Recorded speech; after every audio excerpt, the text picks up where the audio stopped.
এই দুর্নীতিবাজরা যদি আবার ইসলাম বিশ্ববিদ্যালয়ে কোনো ভিন্ন রূপে ভিন্ন পরিবেশে যদি আসে, তাহলে বাংলাদেশ ইসলাম বিশ্ববিদ্যালয়ের সাধারণ শিক্ষার্থী এটিকে কোনোভাবে মেনে নেবে না। ইসলাম বিশ্ববিদ্যালয় ভিসি আসে, তাহলে সেটি হবে ন্যাক্কারজনক ঘটনা। কারণ আপনারা জানেন যে ইসলাম বিশ্ববিদ্যালয়কে অতীতে যে প্রশাসন করেছিল, তারা ইসলাম বিশ্ববিদ্যালয়কে দুর্নীতির একটা আখড়ায় পরিণত করেছিল। এই দুর্নীতিবাজরা যদি আবার ইসলাম বিশ্ববিদ্যালয়ে কোনো ভিন্ন রূপে ভিন্ন পরিবেশে যদি আসে, তাহলে বাংলাদেশ ইসলাম বিশ্ববিদ্যালয়ের সাধারণ শিক্ষার্থী এটিকে কোনোভাবে মেনে নেবে না।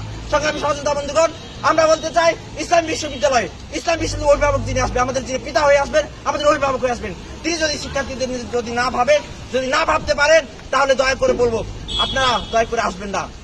সংগ্রামী সহযোগিতা বন্ধুগণ, আপনারা জানেন আমাদের এই লড়াই, আমাদের সংস্কারের লড়াই যে চলেছে, এই সংস্কারের লড়াই আমাদের চালিয়ে যেতে হবে। এই ঐক্যবদ্ধতার সাথে এই ঐক্যকে বুকে ধারণ করে আগামী দিনে আমরা লড়াই চালিয়ে যেতে চাই।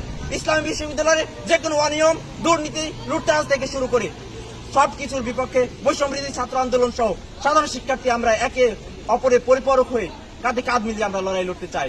সংগ্রামী সহযোগিতা বন্ধুগণ, তাই আমি দাবি করব, যারা এই বিশ্ববিদ্যালয় ভিসি নিয়ে কাজ করছেন এবং যারা ইসলাম বিশ্ববিদ্যালয় নিয়ে কাজ করছেন, তাদের প্রতি উদাত্ত আহ্বান রাখবো, শিক্ষার্থী বান্ধব, দুর্নীতিমুক্ত এবং সংস্কারমান একজন ইসলাম বিশ্ববিদ্যালয়ের ভিসি অতি দ্রুততম সময়ের ভিতরে আপনারা দিন। আপনারা জানেন ইসলাম বিশ্ববিদ্যালয়ে শেষ সন্ধ্যার সহ নানাবিধ সমস্যা আছে, প্রশাসনিক সমস্যা যে জটিলতা তৈরি হয়েছে, এই একজন ভিসি নিয়োগের মাধ্যমে, একজন যোগ্য, সৎ এবং দক্ষ ভিসি নিয়োগের মাধ্যমে এর থেকে আমরা পরিত্রাণ পেতে চাই। সংগ্রামী সহযোগিতা বন্ধুগণ, আপনারা আমাদেরকে যেভাবে সমর্থন দিয়ে আসছেন, আগামী দিনে এভাবে সমর্থন দিয়ে যাবেন।